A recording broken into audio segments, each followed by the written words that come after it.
Story time. One time I was scammed out of $300. I was a real estate agent and told one of my clients that I would make an offer on a property and then completely forgot about this. So he calls me and he says, "Have you made that offer yet?" And I was like, dang, no, I've not. And so I was like, let me pull over on the side of the road and I'll do it right now. So I pull over into this little dinky town gas station and I'm sitting there writing up an offer, and somebody comes and knocks on my window. And so I roll down my window and the couple of young gentlemen are standing there and they said, "Hey, we noticed that there's a dent in the side of your car. We actually work for a auto repair shop and we have all the tools in our car to fix your dent." At the time, I was so busy writing this contract and feeling stressed about the fact that I forgot to write the contract that I was like, "Oh, of course, this sounds great. How much is it?" And he's like, "Well, normally if we are doing this in our shop, it's going to cost $1,000, but because we have everything here, we can just do it really quick and it'll only be $300. I was like, "Oh, that sounds great. This sounds like a perfectly legit plan and idea."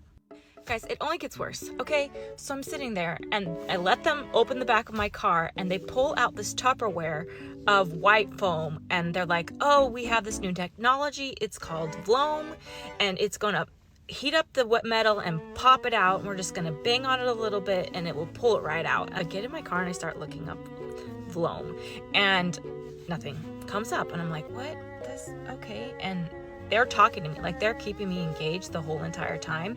And I'm like, "Did you say Vloam?" And they're like, "Oh, no, Floam. It's Floam with an F." And I was like, "Oh."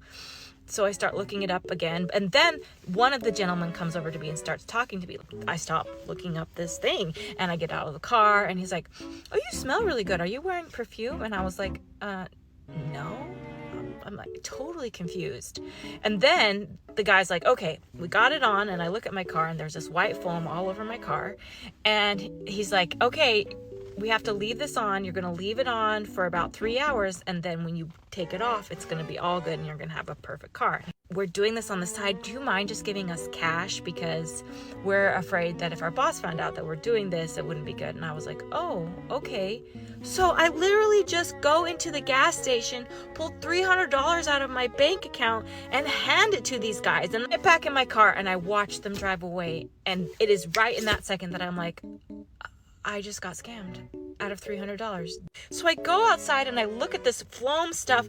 It's shaving cream, guys. It's literally just shaving cream. That's what he was saying, that I smelled nice because he wanted to distract from the fact that the shaving cream smelled nice. And when I realized this, I could see their car. So I book it out of this gas station. I'm going to get their driver's license. I'm going to call. I'm going to do something else. I'm recklessly driving behind them, trying to remember their driver's license. And they're taking off. I'm chasing them. And I realize, okay, I try to remember their license. I probably should stop chasing them. And I called the police, gave them their number, but nothing happened, I'm sure. It's a lesson to me. It's pretty easy to get scammed out of $300.